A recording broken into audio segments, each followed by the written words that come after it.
Does this sound familiar? It's what most of us are doing right now, saving for retirement. You know, we save as much as we can every year. We try to invest it wisely. We try to make good decisions. It's a balance between today us and tomorrow us, with the goal of having a nest egg that doesn't run out of money before we run out of life. But is there a better way, or is this just a crazy way? I'm going to share an alternative way for you that may not be a match for everybody, but I think we can all take away from it important parts, right? And that really lets you start with the balance between today us and tomorrow us, and trying to make decisions so that we'll have security, we'll have freedom, we'll have money as we get older. But you know, I think many of us are probably sacrificing more than what we need to, right? The traditional model, not only do we want to make sure that we never run out of money, but then on top of that, anything that was left over, that's money that we give to our kids.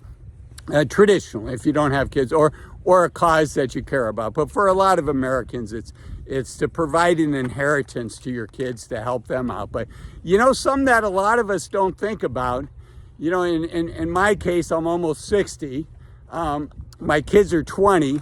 Let's say I make it to 80. You know, my kids are going to be in their 40s. I had my kids a little bit older in life. But if I make it to 85, you know, they're going to be in their mid 40s. Hopefully they're making good money at that point. Hopefully they've already bought their first house.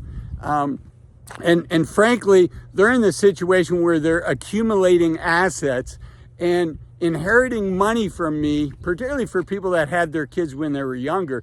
Inheriting your assets when your kids are 50, you know, is that really going to help them that much? Or would they be better off getting that money in their early 30s, some of it, not all of it, where they could use it, where they could maybe use it to have a down payment on a house? And would you be better off, instead of when you're 75 or 80, having this larger surplus, would you maybe be better off spending some of that money along the journey today when you can do more things? You know, I learned to surf when I was 50. And when I did, it's like, I can still wait a couple more years. And boy, am I glad that I did, because surfing is a pretty physical sport, right? When a big wave crashes, you need to have some flexibility, and getting out past that break is physically demanding. So I'm glad I did it when I did. You know, being 70 years old is probably not when I wanted to learn to surf. So there's these times that we can do things. There's times we can get the maximum utility out of our money. And maybe erring more on doing these experiences when we're young, on spending money doing a bigger trip with our kids when they still want to do a big trip with us.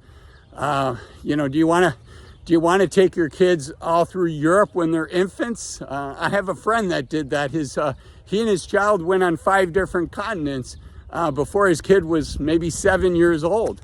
And that was great, and they had a great time. But could it have been done at a better time when his daughter would actually remember it, as opposed to just having photos of when she was a little kid, right?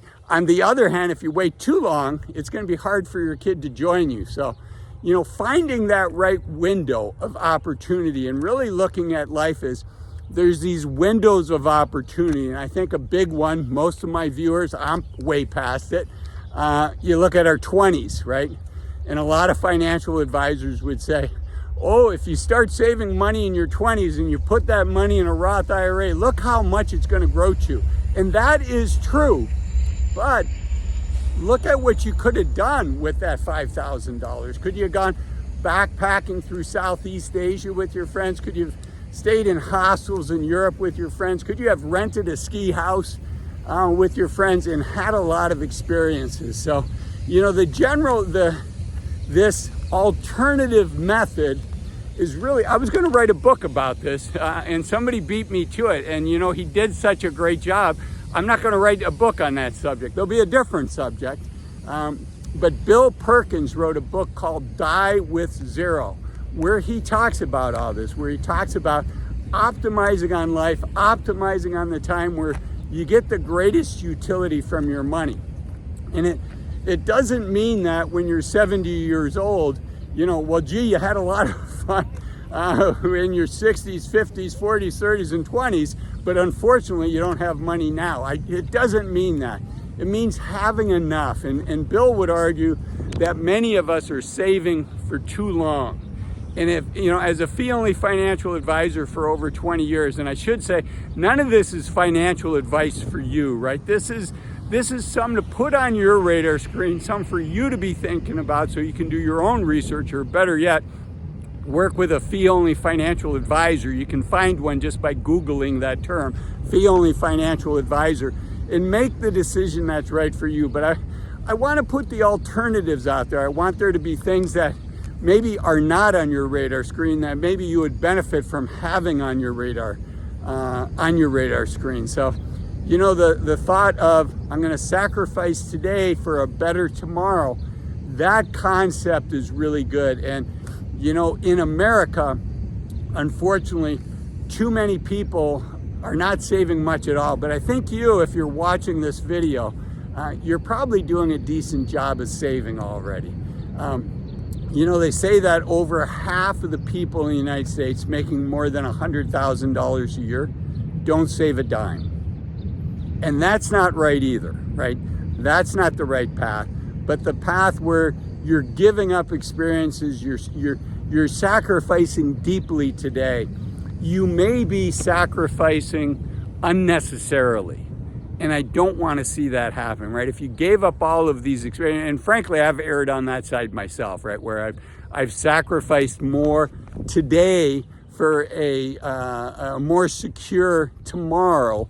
I've done that. You know, I've shared with listeners that neither of my parents ever made, you know, much more than 2 times minimum wage, for sure less than 3 times minimum wage their whole life, right? So having that financial security was really important to me. And then as I gained that financial security, then it also came, you know, freedom and choices that the money gives you. But it is possible, and I probably did sacrifice too much in my 30s and 40s. I had a lot of fun in my 20s, and I've had a lot of fun in my 50s. But probably in my 30s and 40s, I sacrificed too much for tomorrow, Azul, as opposed to today, Azul. So again, the book is Bill Perkins' book, Die with Zero. I do want to share too, this strategy is not for everybody, right? It's not for the people that aren't saving a dime, and it's probably not for the people that, you know, still have significant debt.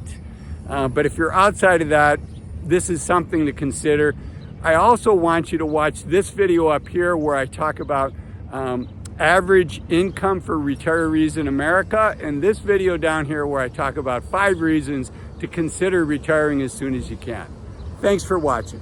Bye-bye.